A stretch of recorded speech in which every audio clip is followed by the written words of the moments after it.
ஆரம்பமாக எங்கே அமைதியின் ஒரு புத்தகம் இருக்கு. அது நிறைய பேர் அதை ரசித்தார்கள். எழுத்தாளர் மதன் அவர் நம்ம நடத்தின ஒரு கூட்டம், ஒரு கண்காட்சி நடத்தணும் இதில் புரசவாக்கத்தில் லட்சுமி மஹாலில் நடத்தும். அவர் பேசும்போது சொன்னார், இந்த புத்தகத்தை நான் படித்தேன், அமைதிக்கான எல்லா தீர்வையும் சொல்லியிருக்கு. இந்த ஒரு புத்தகத்தை படித்தால் போதும், நீங்கள் உங்களிடம் கேட்கின்ற எந்த கேள்வியும் உங்களால் பதில் சொல்ல முடியும் சொன்னார். கூட்டத்தில் சொன்னார். அது எனக்கு ரொம்ப நிறைவடைக்கின்ற ஒரு புத்தகமாக நான் அதனை பார்த்தேன்.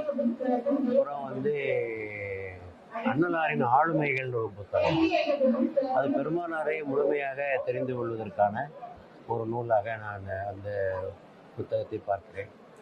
அப்புறமா இந்த கடவுள் உண்டு கடவுள் ஒன்று ஒரு புத்தகம் எழுதுறேன். அந்த புத்தகமும் ஒரு நல்ல ஒரு புத்தகம். அதை படித்தால் இறை சிந்தனை வருவதற்கு, ஏகத்துவத்தை பற்றி புரிந்து கொள்வதற்கு இந்த புத்தகங்கள் அதுக்கெல்லாம் உதவக்கூடிய புத்தகங்கள்.